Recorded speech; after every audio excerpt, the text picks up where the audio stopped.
Are you worried about how to pay for college? Well, you can worry just a little less because I'm going to talk about the first step in getting financial aid, and this is filling out the FAFSA and figuring out how this is going to help pay off your college expenses. I'm Liane, I'm working at SupertutorTV this summer, and this video will tell you how to fill out the FAFSA, and it's part of our mini-series about how to get financial aid and how to get scholarships. But before I go on, make sure to like this video and subscribe to our YouTube channel, and also head on over to SupertutorTV.com for more blog posts on college admissions tips, financial aid information, and test prep material. And if you're taking the ACT, make sure to check out the best ACT prep course ever, which can also be found on SupertutorTV.com. So what is the FAFSA? FAFSA stands for Free Application for Student Aid, and it's funded by the U.S. Department of Education. It's basically a form that determines your eligibility for federal student aid and basically tells the schools that you're looking at that you need help with paying for tuition and other college expenses.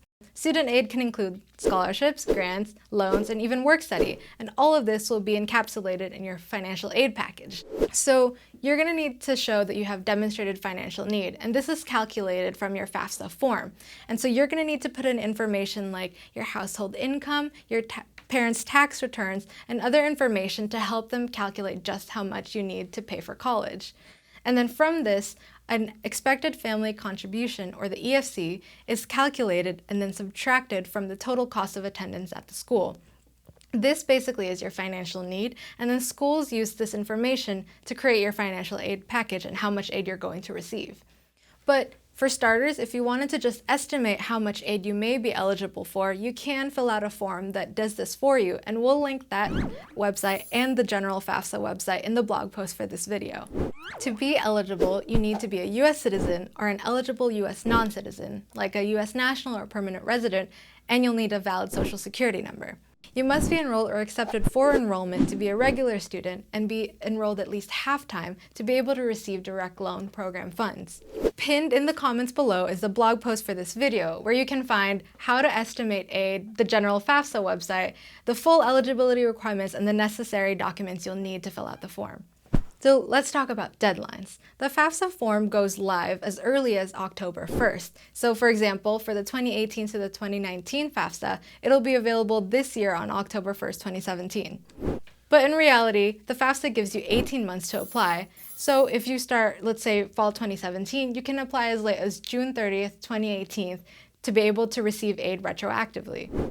So just be diligent in checking the FAFSA deadlines. Every state has its own deadline, and some states or even colleges give out aid on a first-come, first-served basis. And so that said, try to apply for aid as early as you can.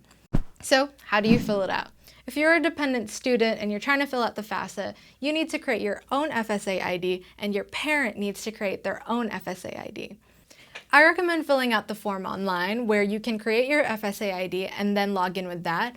Or you can also request a PDF FAFSA and then fill it out manually and then mail it for processing. But if you prefer, there's a screen fillable option where you can enter your information on the computer. But as a note, the system doesn't save your information, so you're going to have to do this all in one sitting. If you'd like a paper FAFSA, you can call 1-800-4-FED-AID.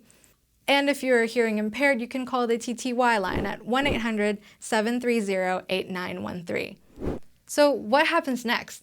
After you submit the FAFSA, a Student Aid Report, or SAR, is created, which basically summarizes all of the data that you entered.